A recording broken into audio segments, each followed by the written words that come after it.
It's a great day here at Keck Filet's YouTube channel. This is a Keck update, a video where I just update you on things going on with the channel, the Patreon, and also just me talking, ranting about a few topics. Today is August 15th, and really what the topics of this video is what's going on with me lately, my experience with the offline regionals, especially the Pasadena one I had, ban list, what happened on the ban list, what to do now after the ban list, preparing for the treasure cups, the 32 mans in all your local stores, because I'm sure you guys will be doing a lot of those, preparing for nationals, and then also guides, content, and gameplay.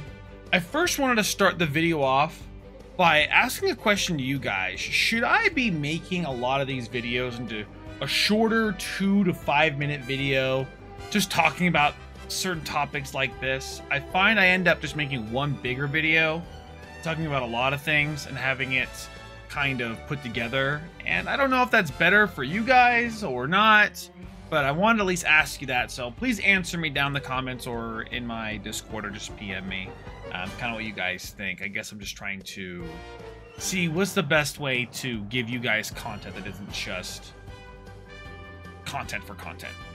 First, what's going on with me lately? Number one, and my last video I talked about it a little bit, I am been losing a little bit of weight. All my friends, we decided to lose weight at the same time. We put some money on it, and I started at 335 pounds. Now I'm about 227 pounds, and my goal is to lose about 1 pound a week. I'm doing that by just walking a lot. I have been exercising a decent amount almost every day. Home gym stuff, a lot of walking's involved, and trying to keep it around 1,500 to 2,000 calories a day. I will update you guys every week as this goes. This goes until October 25th, or if I can just keep it a lifestyle. I've already cut things like soda out of my life, but with that, I'm just trying to lose a little bit of weight as we go along. I've also been catching up on World of Warcraft. I play Season of Discovery, which is just an MMO. I'll be streaming it from time to time, so if you check out my stream, I'm probably doing that. And it's a lot of like little farming, doing things with my guild, and honestly, I'm having a good time with friends. That's the main thing about it. And the webcam games I try to do, and additionally the content I try to make pertaining to the game of One Piece, and additionally I do go to these offline regionals, where this weekend I did go to Pasadena. Over there I won a local and was able to beat Nikki in one of the games. His hand wasn't very good, mine was pretty decent, and I guess I'm actually pretty happy right now. I have gotten a lot better with Black Yellow Luffy, understanding the problems it has, and I am okay with the problems it does have. But I feel a lot more confident with the deck now in navigating with it and across to most of the matchups. But however, in the offline regional, I did go 3-3 drop.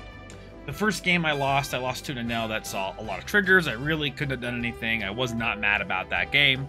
Game 4, I lost to a Bonnie where I should have just went aggressive and went for the game. They had 8 cards in hand, and realistically, I should have just thought half of them were at least bricks, which would have been the case. So from there, I then lost the 6th game where I faced Gecko Moria, who was low rolling, but I only saw baby characters. I didn't see any adult characters, which was just really, really unfortunate, unlucky for me at the time. But regardless of that, I had a really good time. I do love there's a lot of new players coming up to me saying hi, nice to meet you. I started playing the game 2 months ago, and I like watching your video, your content. There was a lot of patrons there, so I really appreciate everybody who came up to me and said hi. Additionally, now I do something kind of fun when I go to offline regionals. I try to do a trade up series. So you start with the 6 packs they give you, and then you essentially just trade up from there. You're kind of being an annoying asshole, just literally scamming people, and you're saying, hey, I'm scamming you, and I'm going to request something higher. Most of the time, people just say no, and that is 100% okay, but sometimes you get some really nice people. I was able to start it off by trading off some crap cards I got for a pre-release card, and here's kind of the progression of where everything was out.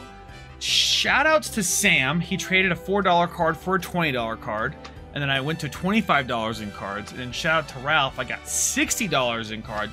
These Hunter x Hunter cards are probably going to be worth more in a month because I believe they're actually usable, and it's also a Gen Con promo. It actually does look pretty good. I was sad to trade those away, but I did end up plussing getting a Gecko Maria and a Shanks from somebody, and that's where I ended up with a $70 cash value of cards from strictly nothing. And really, you're just walking around with your phone saying trading up, and it is a fun thing to do from time to time.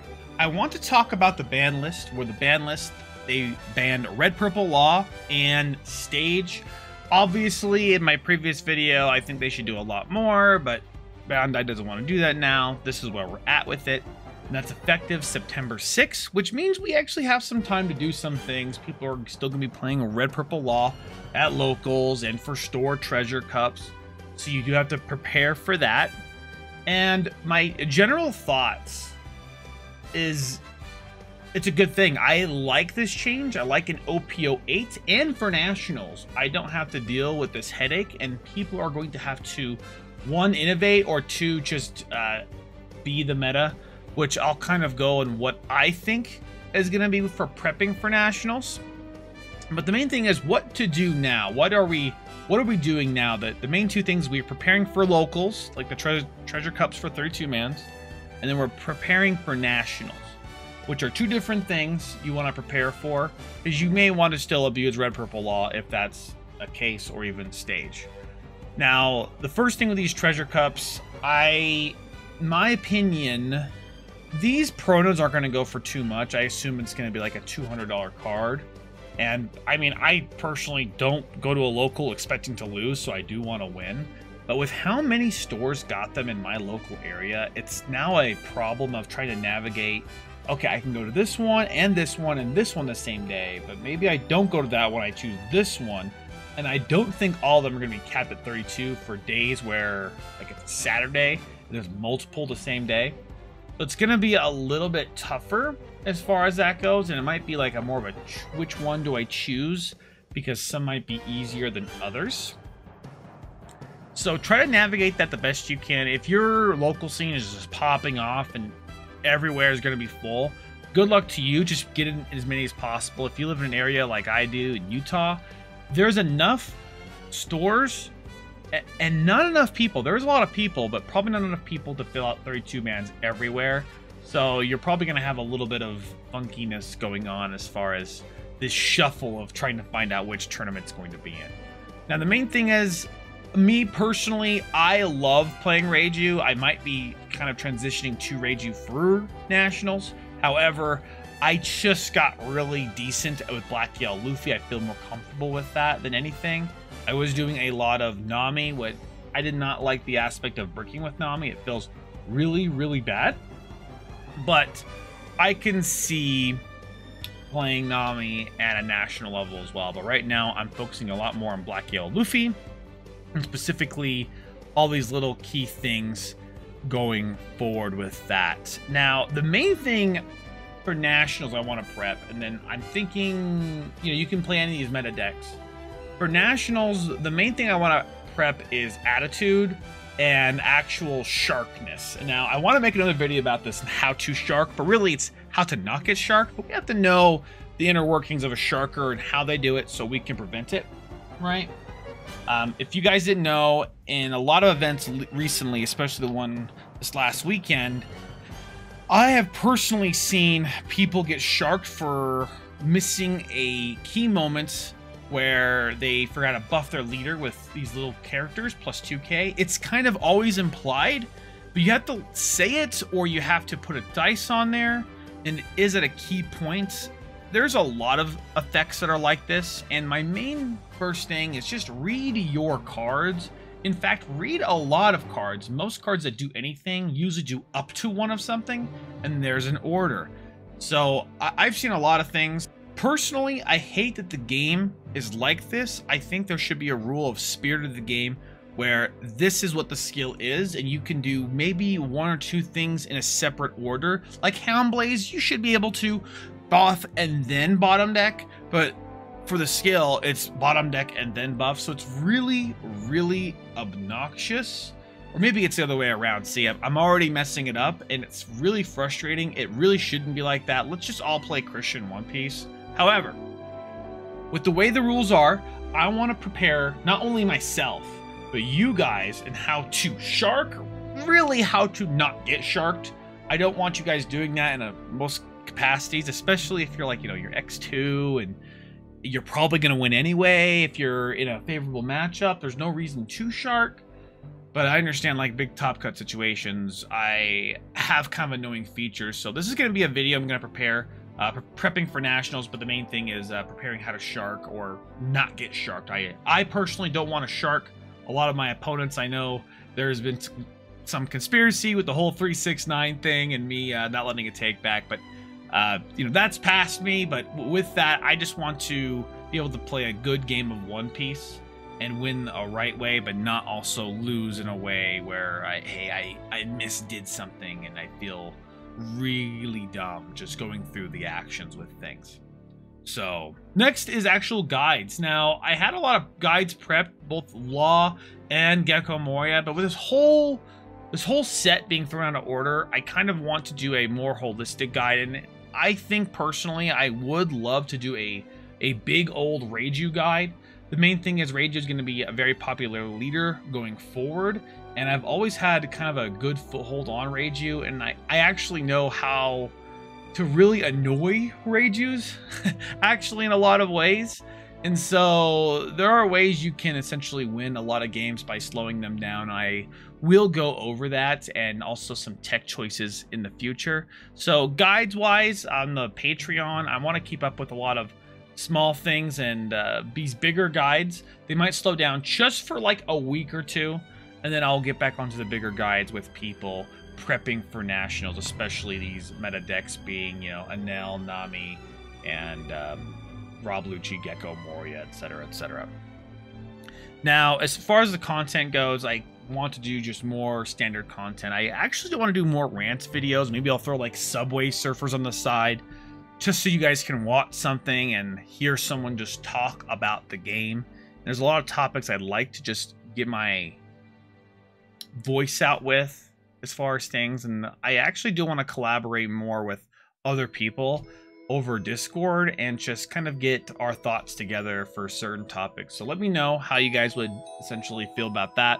And then last but not least, gameplay. I personally don't love doing sim gameplay because a lot of times the sim is just not very good for me. Like, I don't have a good time playing the sim.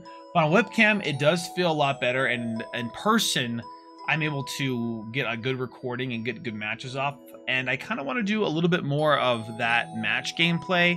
I think I want to take it back to some old Dofi videos I used to do, Dofi versus Kata. And I'll actually leave those in the description below, so if you kind of see those guides, essentially, I would make guides specifically on matchups. So let me know what you guys think about that, especially certain matchups. They're going to be really tough, especially certain mirrors, etc., etc. Let me know what you guys think about that. But that was, that's like the main part of the video. I just wanted to rant a little bit about everything, about my experiences, and really what's going on going forward in the future. I do want to go back to sort of a Mulligan Monday, and I want to focus a little bit on Reiju as far as content lately, but that's where we're at. But I first want to say, before ending the video, thank you all so much for watching the video. Thank you so much to my patrons for being a patron, making sure these videos happen, and holding me accountable to, doing things. I have a lot of motivation from you guys, and please, if you haven't yet, join the Discord, join the discussions. We discuss about a lot of decks on there and thoughts, and I'd like to get more gameplay, like webcam-wise or sim-wise, on there, where we can all just hang out together. But I kind of want to build that community up from there. But if you guys liked the video, make sure you guys like, subscribe if you want to see more, and we'll see you all in the next one. Ciao.